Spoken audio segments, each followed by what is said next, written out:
Salam Indonesia. Salam Indonesia. Salam Indonesia ya. Teman-teman yang berbahagia, kita ketemu lagi di podcast yang kesekian kali.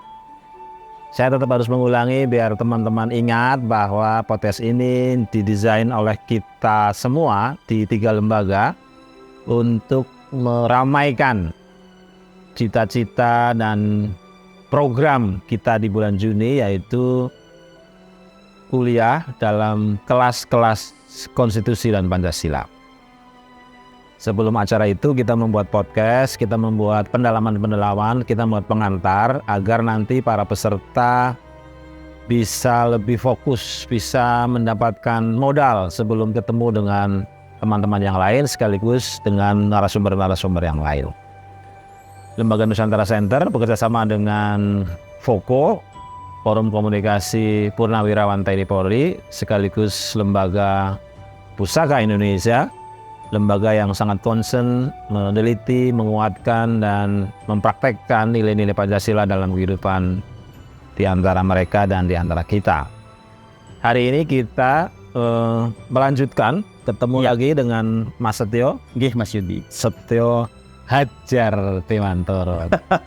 Saya ingat nama itu terus karena salah satu idola saya adalah Ki Hadjar Dewantoro.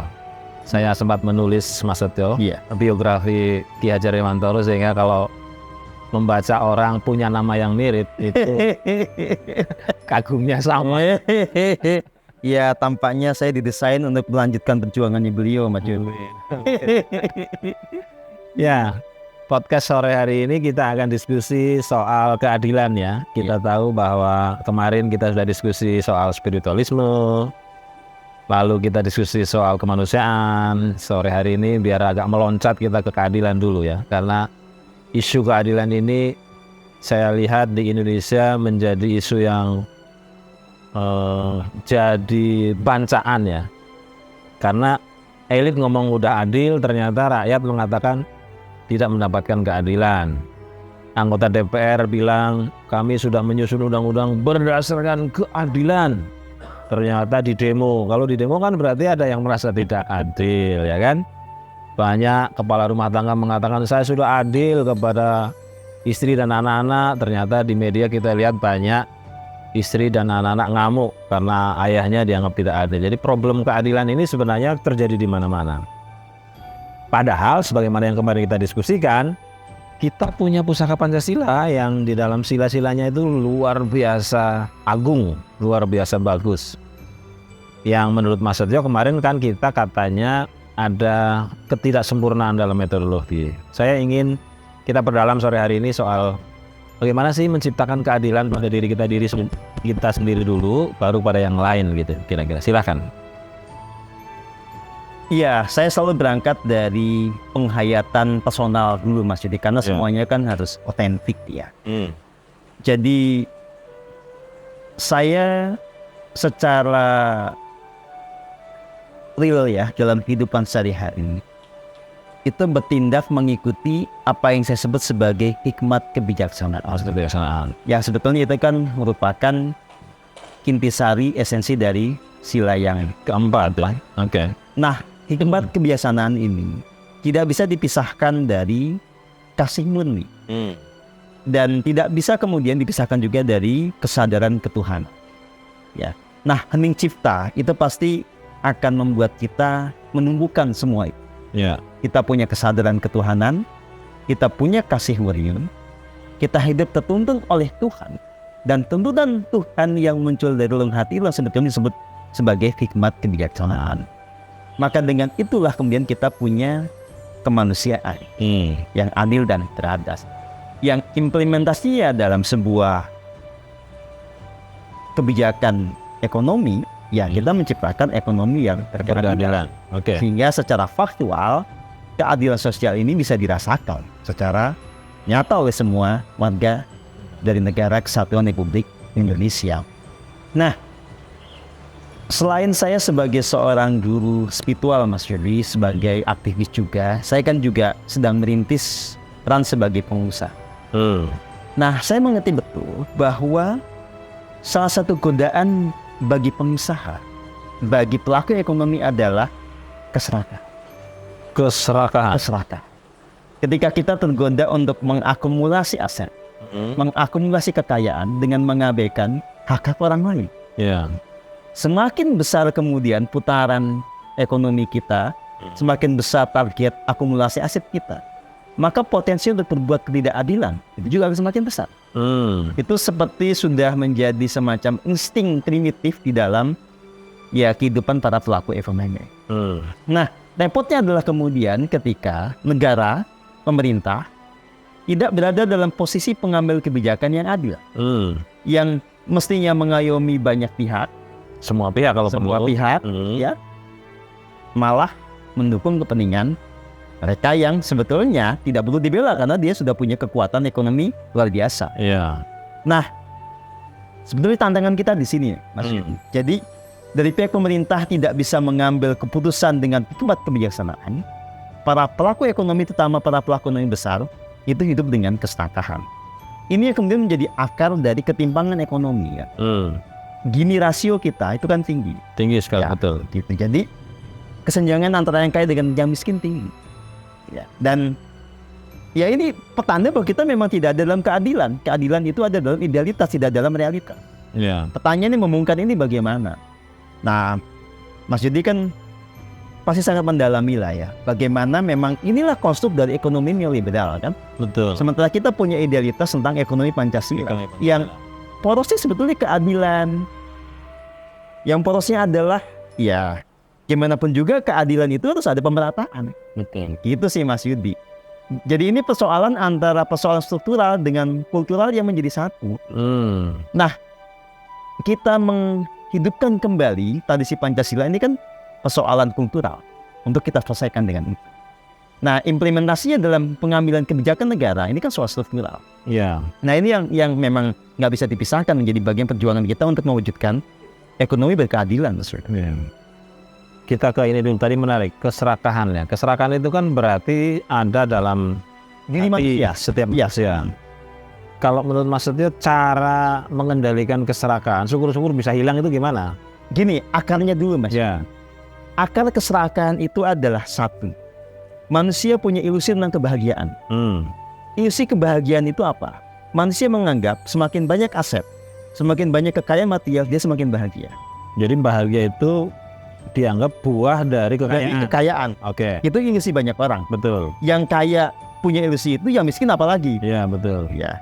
Nah, Pancasila itu sebetulnya kan jalan spiritual, mengajak kita untuk menghayati bahwa sebetulnya sumber kebahagiaan yang sejati itu ada di dalam diri, di dalam hati. Jadi bukan kapital ya? Bukan kapital. Kapital itu penunjang untuk kehidupan sejahtera. Ya. Tetapi pangkal kebahagiaan bukan dari sana.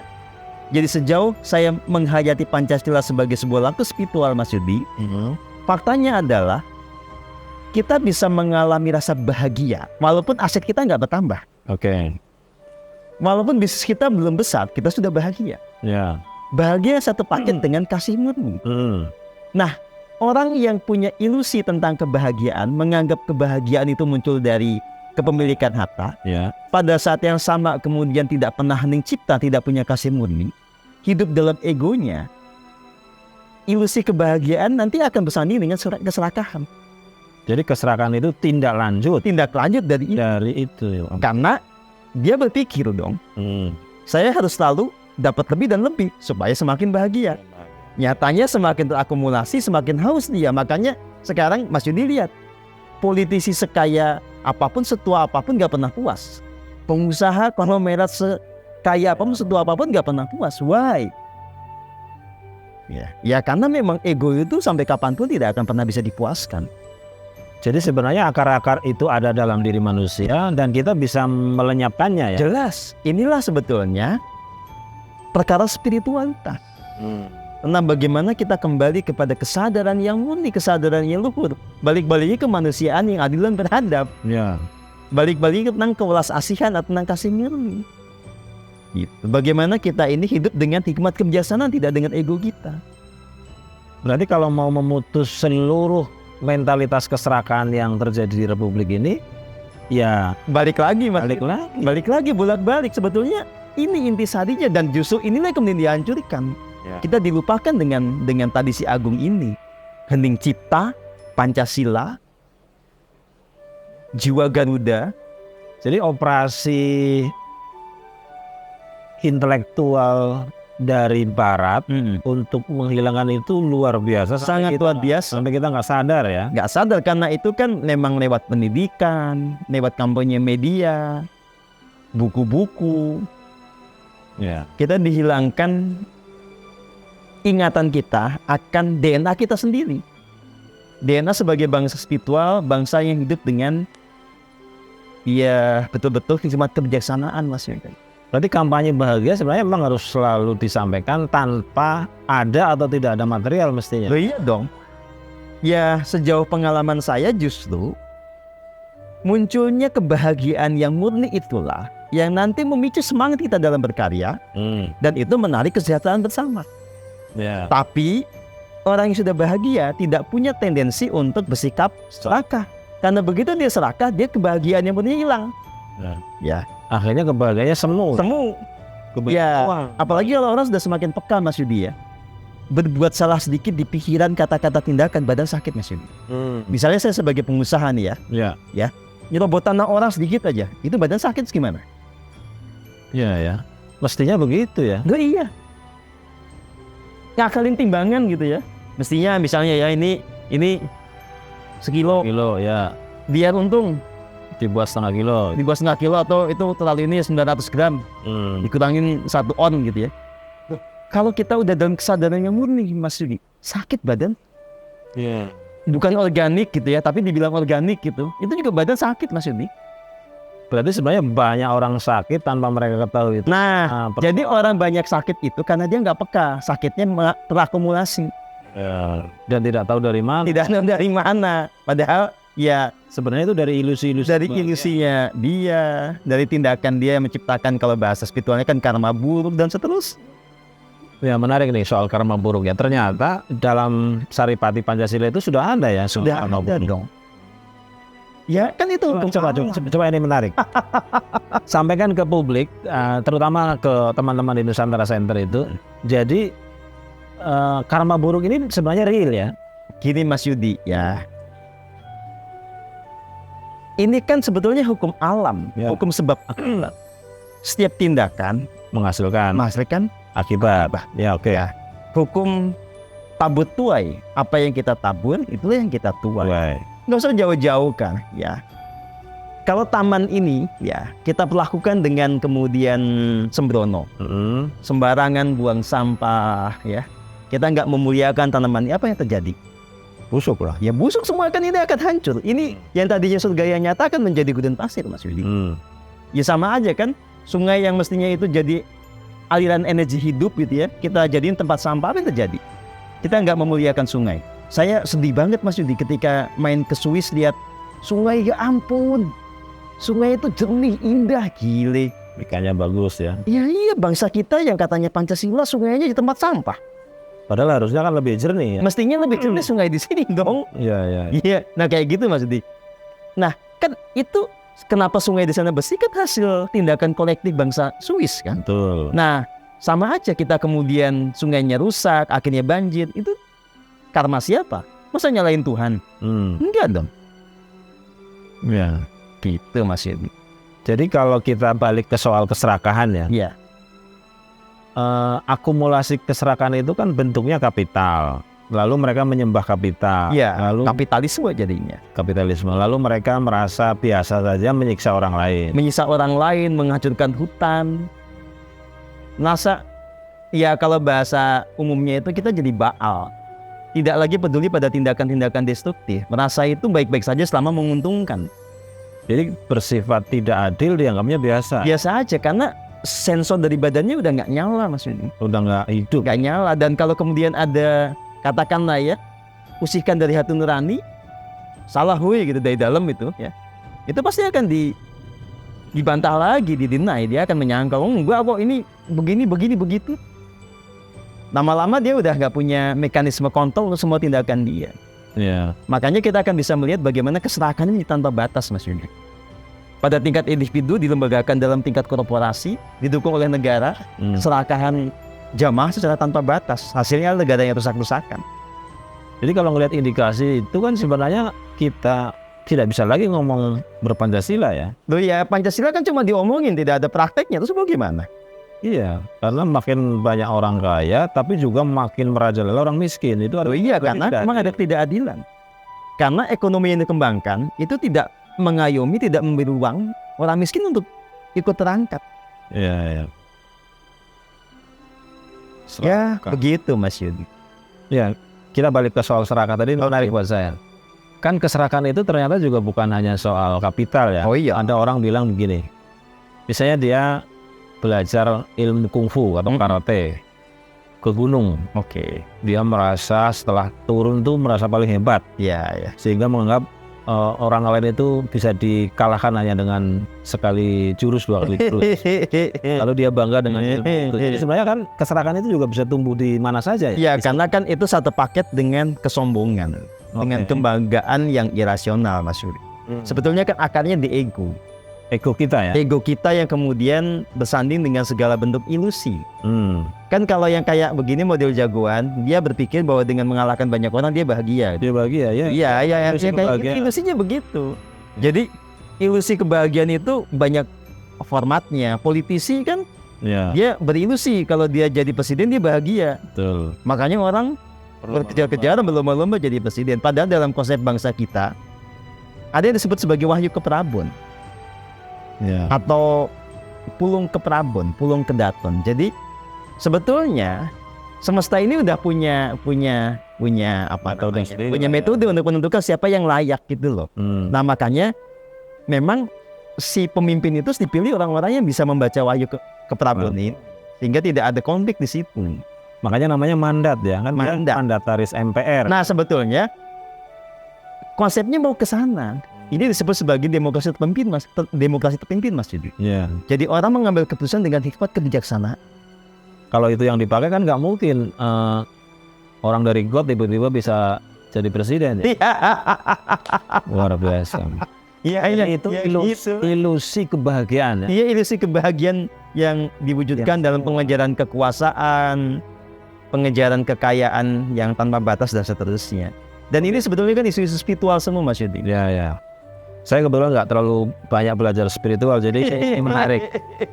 Pemirsa, ternyata keadilan itu punya caranya sendiri, dan caranya sendiri tadi menurut Mas Setio adalah dengan menghilangkan ketamakan, keserakahan. Dan cara menghilangkan atau mengurangi ketamakan adalah dengan mendeskonstruksi ilusi kebahagiaan. Ini menarik sebenarnya, sangat filosofis. Kita akan diskusikan pada pertemuan berikutnya karena ini tidak banyak dibahas di kelas-kelas filsafat Pancasila. Ya karena filsafat Pancasila sendiri sekarang sudah nggak ada gitu ya. Jadi ini problem besar sekali. Saya sedih sebenarnya kalau habis diskusi dengan Mas Setio itu karena jadi tahu bahwa problem kampus kita, problem sekolah kita, problem pesantren kita itu tidak menyentuh dengan problem-problem yang kita hadapi. Moga-moga ini diskusi pengantar yang bagus, pengantar yang bisa membuat kita sadar bahwa ada banyak hal yang harus kita kerjakan. Ada banyak kerja raksasa yang menanti di depan. Salah satunya adalah merumuskan ilusi kebahagiaan yang tadi sudah merusak bangsa ini. Merumuskan kembali apa-apa itu yang disebut dengan keserakahan, karena ternyata tidak hanya berdimensi ekonomi, tapi juga yang lain. Tapi di atas segalanya, teman-teman nanti bisa ikut dalam kelas konstitusi yang akan kita buat di bulan Juni. Kalian semua nanti bisa ketemu dengan Mas Setio, dengan beberapa narasumber yang lain yang juga sangat kompeten. Dan di atas segalanya, kelas itu akan membentuk kita sebagai agensi Pancasila, sehingga moga-moga peradaban Pancasila, peradaban Indonesia, peradaban Nusantara betul-betul bisa bersemi kembali dan menjadi mercusuar dunia. Sekali lagi terima kasih Mas Setio. Terima kasih Mas. Terima kasih teman-teman. Sampai ketemu pada kelas konstitusi. Salam Pancasila. Salam Pancasila.